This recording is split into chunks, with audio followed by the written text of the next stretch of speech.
dark, so she'd had to go home without them, and the man returned them to her at work the next day in a brown paper bag, the kind you'd pack a school lunch in.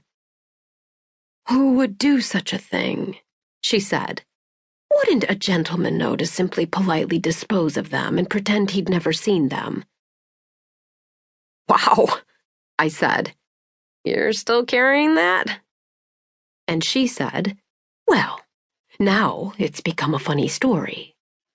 I was waiting for that to happen." Also, she told me she'd always loved my father, but, well, he'd been a bit of a stick sometimes, and there were 2 full years after the infertility treatments when she really thought she might have left him if they hadn't adopted me by then. And other things came up too. She'd always meant to go to Austria and play the piano and wear stilettos. She hadn't ever been to the tropics. As a child, she wanted to raise chimpanzees. Silly dreams, she called them.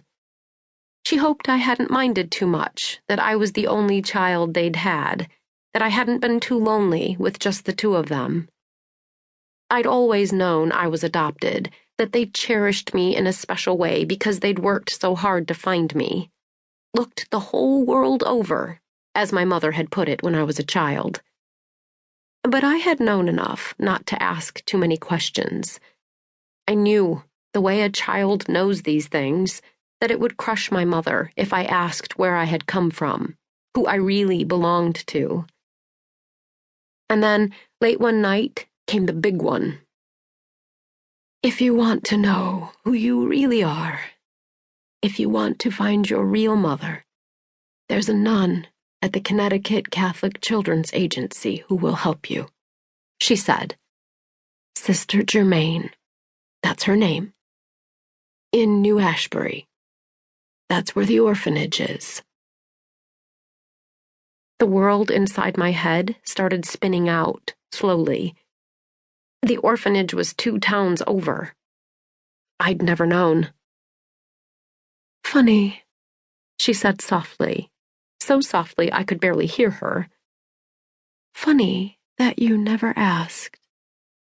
Your dad and I were a little surprised, frankly, at your lack of curiosity.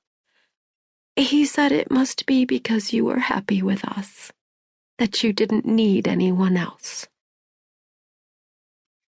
Later, after I thought she was long asleep, she said in a drowsy voice, "Oh, and there's a photograph somewhere.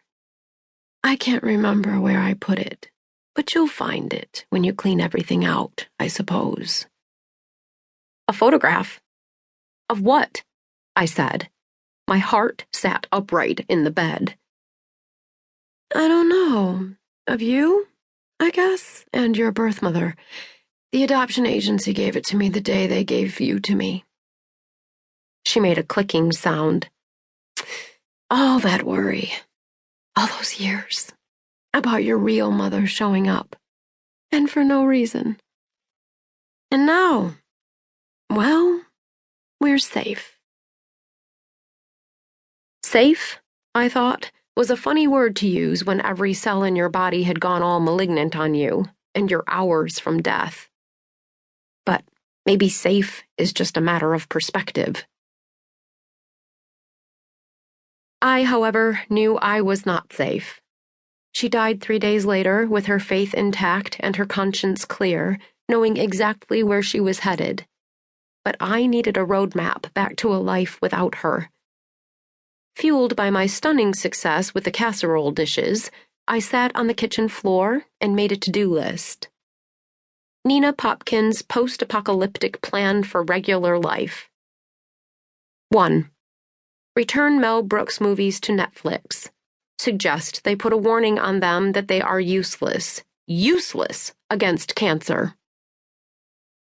2. Call the hospital bed rental place and tell them to get this stupid bed of death out of the living room. Then move the couch and end tables and normal people furniture back in from the dining room. 3. Take the portable commode, the shower chair, and the IV pole to the recycling place. 4. Do the following.